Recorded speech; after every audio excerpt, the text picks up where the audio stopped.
Bismillah, jazakallah khair Ustaz. Apakah makna jangan duduk bersama ahlul bid'ah? Apakah dalam dakwah saja atau dalam keseharian juga Ustaz? Pernyataan-pernyataan para salaf dahulu melarang untuk bermajelis dengan orang-orang yang punya pemikiran menyimpang, tidak lain agar mereka menjauhkan masyarakat awam dari pemikiran-pemikiran yang menyimpang. Karena kalau kita duduk dengan orang yang pemikirannya menyimpang, sangat mudah kita terpengaruh. Ya, sangat mudah kita terpengaruh.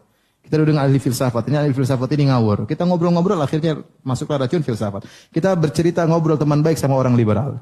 Kita nggak punya ilmu. Dia ngomong kasih syubhat, akhirnya kita jadi apa? Liberal. Itu yang dimaksudkan. Ya. Maksudnya jangan duduk agar jangan mendengar pernyataan mereka. Ya, di antaranya kita buka-buka misalnya ceramah orang-orang liberal, ya nggak boleh. Ya. Kalau misalnya saya ingin dengar karena saya ingin bantah. Saya baca buku Jahmiyah, saya baca buku Mu'tazilah, saya baca buku Asy'ariyah. Karena saya alhamdulillah ada bekal untuk bisa saya memfilter. Tapi kalau antum ya jangan. Ya, antum tidak punya apa, antum baca buku orang ateis menjadi apa? Ateis ya. Oleh karenanya, maksud saya, itu maksud perkataan para salaf, kita menjauhi untuk mendengar orang-orang yang pemikirannya menyimpang. Kenapa? Karena kita ini asyubhat khattafah wal qulubu dhaifah. Kata para salaf, syubhat itu menyambar-nyambar sementara hati itu lemah. Ya, hati itu sangat apa? Lemah. Ya, orang yang tidak punya bekal yang kuat begitu dengar syubhat, benar juga ya. Terus datang sama Ustaz. Ustaz itu bilang gini, ente ngapain dengar-dengar? Setiap dapat syubhat datang ke saya, bikin pusing. Jangan bikin pusing orang. Zalim ente bikin pusing orang.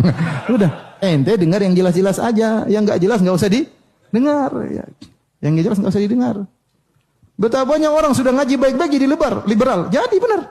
Masuk sekolah tinggi jadi liberal. Kenapa dia enggak punya dasar yang kuat? Oh ya benar juga ya jadi liberal. Benar juga ateis. Seperti itu. Itulah maksud perkataan para salaf, bukan dalam masalah perdagangan. Jangankan sama orang yang menyimpang, sama orang kafir pun kita boleh berdagang. Enggak ada masalah, paham? Oleh karena maksudnya jangan dengar pembicaraan mereka tentang agama karena hati kita ini apa? Lemah. Kita mudah terpengaruh kalau tidak punya landasan yang kuat. Wallahu a'lam bishawab.